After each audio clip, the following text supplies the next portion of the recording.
Hey, Jake, what's your take on professional dress codes? Actually, now that you mention it and I realize we are recording, I am going to change my shirt.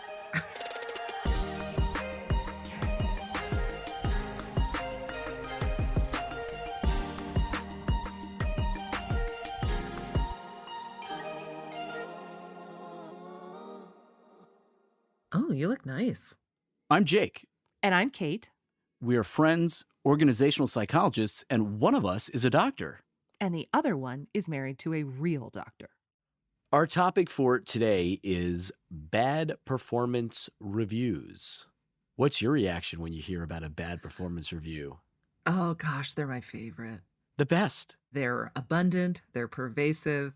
I can't get enough. I like to think about how you would explain to a member of our species 5,000 years ago that their future offspring would be lamenting performance reviews at a corporate workplace later. Just try to imagine explaining that to the hunter-gatherers of our past. Like, hey, guys. Grateful to have made a tool, and yet someone will inevitably sit down across from you and say, we have to talk.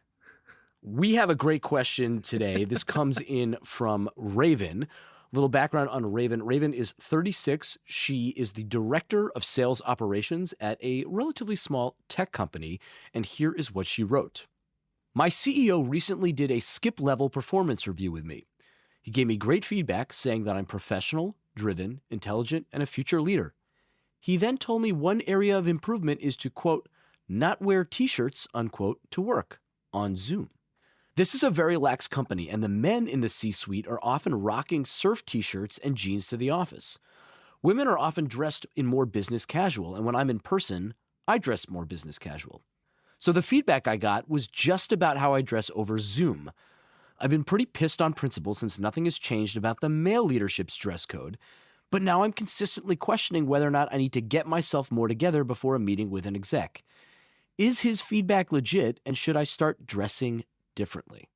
Oh boy. There's so much in here. I mean, I don't even know what thread to pull first, but I gotta say, like, this whole skip level performance review, just as a premise, yikes. I don't quite understand that model. I get a skip level meeting, but I don't quite get a skip level review with feedback on attire. Meeting with your manager's manager just to get updates from them, make sure that there's not too much stifling of information. That's a pretty good organizational practice, if done well. Getting a review from your boss's boss? With someone who doesn't work with you regularly, but does want to talk about how you dress, yikes. I'd be excited to show up for one of those, period. Yeah, that's a good aside. As always, you and I wanted to know a little bit more, so we sent Raven our 3 good questions. So you and I wanted to know, is there a dress code policy? And Raven said back to us, there's no dress code policy, at least nothing that was shared with me when I was hired or is followed by the leadership team. Lots of t-shirts, jeans, and sneaks when we do see each other. Love the use of the word sneaks. What? Isn't that a Midwestern thing? No, it's not. Isn't the Midwest like a tennis? They call everything tennis shoes, right? Yes, you thought the Midwest was all about football. It's actually all about tennis. Tennis. And the rest of the country is about sneaks. Big tennis culture in the Midwest. But yes, lots of jeans and sneaks. Yep, jeans and sneaks sounds really informal. Sounds really casual. And what's interesting, too, is usually at workplaces, Zoom is casual. So it's odd that they're saying show up more formally on Zoom, knowing how casual it is in person. That's weird. Okay, so that was the first question. We sent her a second one, and here it was. Have you talked about this with your direct manager, and what is your relationship with them like? Raven responded, yes, my direct manager is the only woman of color on the leadership team, and we have a pretty close and trusting relationship. We're often venting to each other about being asked to order lunch or take notes when we're working together with the larger group. It's very much the progressive but problematic corporate guy culture. The progressive but problematic corporate guy culture. Kate, if I had a nickel for every time a female friend or colleague was asked to do a little task like that over the course of my career, at this point, you know what? I would have at least 4 nickels. I think I would probably have What? 4. How so few? Oh, How I'm sure is it's it happening so few? all the time. I just, only 4 women will talk to me over the course of a given year. And I think that's where this comes from. Well, then that actually, that makes sense. But The whole only woman of color in the leadership team, whew, we could probably do a whole episode on that. And then I don't know whether to be sad or hopeful about the ordering lunch and taking notes things, because in many organizations, that's still just an unspoken assumption. And maybe, at least in this one, she's explicitly asked, but there's a couple things here that kind of like send up my spidey senses just around gender and norms in this organization. So I think there's going to be something we should look at there. I think we should do a whole episode on it. And Kate, in fact, if you would just be willing to just take some notes for us so that we could be really well Oh, prepared. We yeah. can book a conference Yeah. room for us or something like that would be great. And Thanks for asking, Jake. I'll get right on it. yeah, just I know, and yeah, we're probably out of those legal pads that I really like it when people write on. So if you wouldn't mind just making a quick trip over to Staples, maybe on your way to pick up the kids from school or something like that, that would be just super helpful. It would just be great. You if cut me could deep, just do that. Jake. If you It's a could just do deep that. cut. There is a lot here. Jokes aside, you're dead on. And to me, it's pretty clear that there's a contextual element here to this, gender-wise, that we Yeah. cannot ignore. We did have a third question, though. We asked her, is this an annoying one-off experience that you had, or do you think it's an anecdotal example of larger patterns at the company? And Raven responded, the founder has no business experience apart from starting this company at age 23, which is now a very profitable full-size company. Their core advisors and leadership team are largely men that have been with them since they were young, getting scrappy and figuring out how to start the business. They're now hiring people in leadership positions that have external experience, which is great, and it's shedding a lot of light on the fact that their lack of experience in leadership may be responsible for what I'm seeing. So my takeaway from that is, yeah, there might be some more there with respect to her thoughts on this being continuous and not just about the bad performance review around her shirts on Zoom. Well, isn't it revealing that, like, the question about whether or not it's a pattern gets all this backstory about the leaders and the leadership vibe and how the hiring practices go? I'm curious about, like, degrees of formality in this organization, because it sounds like there's a lot to unpack here that she's aware of beyond the actual question that she brought us. To that end, Kate, you and I zeroed in on 3 particular issues worth discussing here. And the first one really deals with what you just said. It's the lack of HR formality that we see at early stage companies. You and I see this all the time at startups. They think of HR as a cost center, and because capital's at a premium, they avoid any cost center. And they also have this perception of HR as this relic of big business bureaucracy. So it gets avoided. Anything HR-wise seems like red tape. We don't need it. We're small. We're nimble. We don't need that kind of structure. The structure of HR policy is actually what liberates people to not have to worry about whether or not they're wearing the right thing or going to get a performance review like that on Zoom. Yeah, I couldn't agree more. I think what stuck out to me in one of Raven's last answers in particular around this informality piece was her use of the word scrappy, right? Like, profitable and scrappy startups get away with HR informality for a pretty long time. But the idea that a smart, scrappy organization doesn't need any formal processes or policies, it's kind of a, I was going to say a slippery slope, but it almost is more of like a ditch they're inevitably going to fall into. You're right. And I think it's because they think about HR policy as if they were going to take the policy of GE and make it work for them as a 6-person Silicon Valley company. No, you need your version of HR policy, which is the basics of stuff in a handbook that employees can refer to. It doesn't need to be that much more. Another thing I think is worth talking about just broadly is performance reviews in general. They are often outdated. So the idea that we would be sort of using that, what is that old one, that feedback sandwich of like, say something nice about someone and then say something negative, but also say something extra The nice old about feedback them. Oreo cookie. Yeah, You say Oreo. something not, which That's by the right. way, is a little offensive as a big Oreo fan because the outside and the inside of the Oreos are all great. It's not, the cream is not a negative. So I never really understood that, but go on, Like, please. we're still seeing those. They're still out there. I think people who still aren't versed in how to deliver feedback rely on those old structures and they think that it's technique. But the reality is, like, skipping a level, mashing together some positive and negative feedback, that does not make a valuable performance review in any way that I can tell. I would say that if we could really dial this in and rethink feedback structures, there's organizations broadly like Cisco who are kind of just focusing on dialogue, like a running conversation about the nature of how work is going. I'd like to think that high frequency communication like that could do really well in an organization like Ravens potentially and avoid some of these awkward conversations.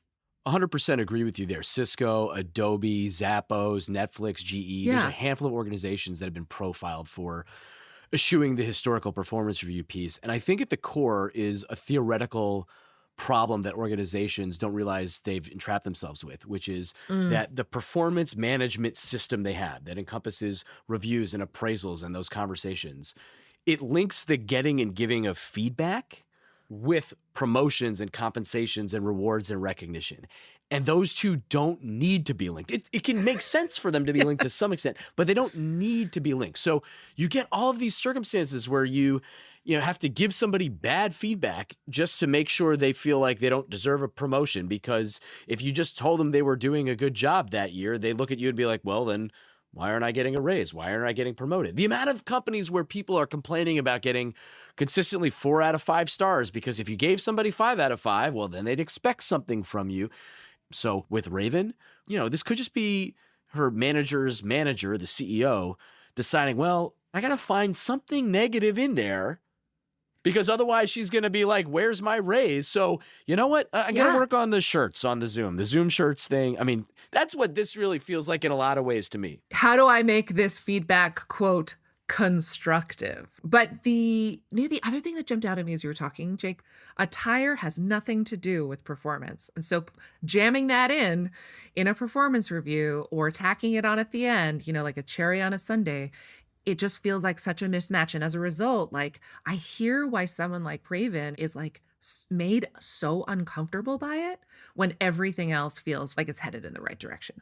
Gosh, if you're going to need to throw something negative in there because you're giving a bad review, please find something more useful than someone's attire. Forget the fact that it's a Yeah. left turn. Just come up with something else fake that's better, right? Yeah. Or find another time to have a conversation that's labeled differently, but it has nothing to do with performance. It is a rebrand of a different kind of conversation. And if you only ever have your annual review process as the opportunity for feedback, you can see why something like that gets lumped in. We do this podcast to help our listeners reach their potential at work. Our sponsor today, Inside Tracker, helps you achieve your goals at the office and at home. Whether you're training for the next Olympics or just trying to survive long enough to watch them on TV, Inside Tracker helps you feel stronger and live longer by designing a health plan exclusively for you, all through a simple blood test. I love Inside Tracker. I've been using it for years. It gives me the personalized information I need to make smarter choices about my diet and make sure my sleep and exercise are in balance so I can show up smarter tomorrow. Inside Tracker is giving Forces at Work listeners 25% off. All you have to do is go to insidetracker.com and use the code FORCESATWORK at checkout. That's insidetracker.com and use code FORCESATWORK. So issue 1 we saw was the lack of HR formality and policy. Issue 2 is this idea around performance review techniques and the system more broadly. Issue 3, I actually think that there is a larger issue in play here, which is one about leadership more broadly.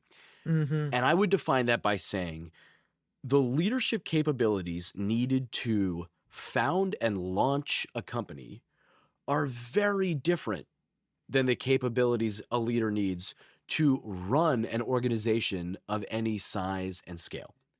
When you found a company, you are the de facto leader. And so if the company doesn't fail and it grows, there is this assumption that not only do you have the technical skills around the coding that was needed or the fundraising that was needed or the product design that was needed to build the company, but you have leadership skills too, and you should still be leading the company. But it's completely different. What's needed at a later stage is a different type of leadership capability. And I sort of think that what Raven's seeing in real time is a person who's in charge of an organization that doesn't have the leadership skills that maybe they really need at this stage of the company's history. And that this is really an artifact of a larger set of problems that Raven is looking at and saying, do I want to be led by this person now? Is this just a one-off performance review thing? Maybe, sure. But I also get the sense in her answers to our questions that there's a much broader picture where she is questioning the founder's ability to be the leader the company needs right now. Mm-hmm. I would agree. I think A leader might be, and this is just me sort of putting myself in the leader's shoes in terms of the individual who gave Raven the feedback. They Are they tennis themselves, shoes or are they sneaks? Oh, you know what? Good point. I think there might be tennis shoes. There's a huge difference, right? Because founders wear tennis shoes, but leaders wear sneaks. And that is how you know. Yeah, if you could just take that as a little note for me, Catherine, that would be leaders great. wear sneaks. Yeah. Yes. No, I think we're seeing a symptom of their own growing pains of like, at what level should I be operating when it actually starts to trickle down into the tactics of who's going to deliver the feedback and what are the conversations like. That sounds like this whole skip level structure made it real awkward. So I want to make sure that we get back to Raven's original question, which was actually quite straightforward. Is his feedback legit? And should I start dressing differently? Jake, first hot take. What would you tell Raven? First hot take. All right. Well, here's Raven, the number one thing you need to do starting tomorrow. From now on, every single Zoom meeting, you show up, camera's off for a few extra seconds, it pops on, and you are wearing an oversized men's Hawaiian shirt to every single Zoom meeting.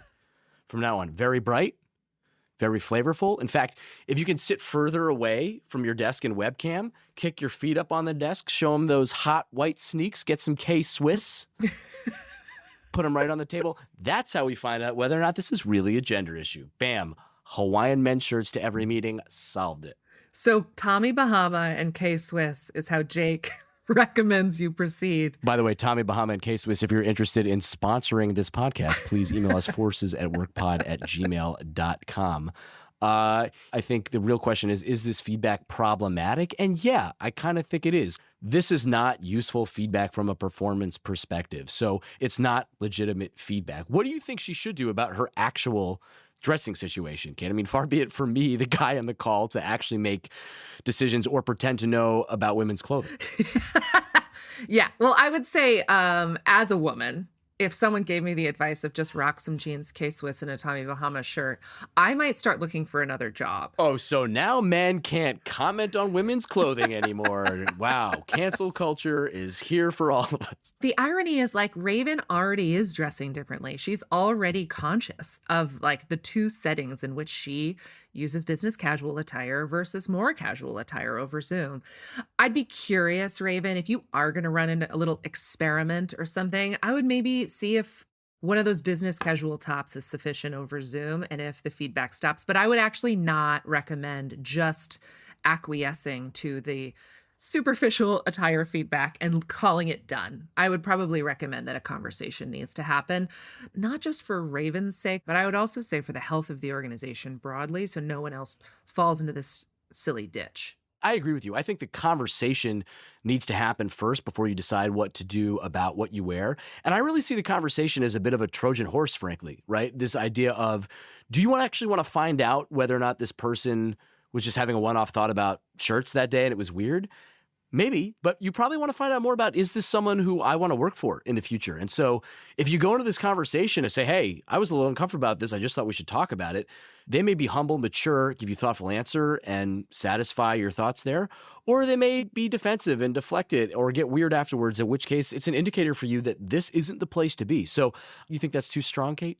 Yeah, I kind of do. I wouldn't want Raven to go in sort of looking to collect additional data points that this is like headed downhill. You know, I think like the moment we sort of try to set up a conversation as a test of legitimacy, we just don't ever really succeed in having the conversation we actually wanted to have, the exchange of information. So I'd probably say, yes, a conversation has to happen, but I'd probably approach it in a slightly more conversational, collaborative way, absolutely articulating the fact that it felt like a misfit in the context of what is called a performance review. But to say, like, it's probably a conversation worth having. Can we talk more about that? That's a good reframe, because you're right. If you go in trying to be sneaky about it and use it to extract data about the person, you're going to see what you need to see. There's confirmation bias issues there, et cetera. But I do think that inevitably you will learn a little bit about how you feel about this person with respect to how they handle it. Yeah. So maybe it's not a Trojan horse situation. Maybe it's more of a Trojan pony situation. Maybe it's like a Trojan miniature horse, like a Trojan little Sebastian, just slide it on in there. It was like Icelandic. Can we call something a Trojan Icelandic pony? Yeah, I is think that so. is Yeah, that no, I think that. I okay. mean, we're It's not we're too kind of many. mixing metaphors, but I think you're right. Yeah, so that's how we go about it. So I think the clear-cut advice that you and I are offering is have a conversation with them up front to just see if Yeah. you can continue to build rapport with them. You'll learn something about it for sure from it. And if the conversation goes well, maybe you get more clarity from them about what you should or shouldn't be doing. If it doesn't go well, yeah, maybe you edge towards being a little bit more formal with your dress code just to show that you can acquiesce and take feedback well. But it also might mean that maybe you start thinking about the future a little differently as well. Yeah. Couldn't agree more. That is what we have for today. We are set to wrap here. Catherine, I have to ask you a favor, though, before we do. Would you mind just cleaning up a little bit here after we're done and making sure that there's food ordered and the right legal pads for our Oh, next recording session? It would be so, so helpful. yeah. You know what, Jake? I think I might be able to get around that, but let me just see if I can find any nickels in my wallet.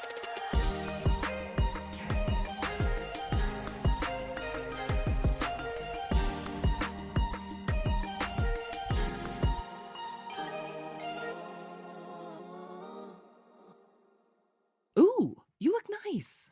Fuck, no. No, that's pretty good. That was pretty good. Yeah, it's pretty good. Can you tell how reticent I am to compliment him? I'm delaying this.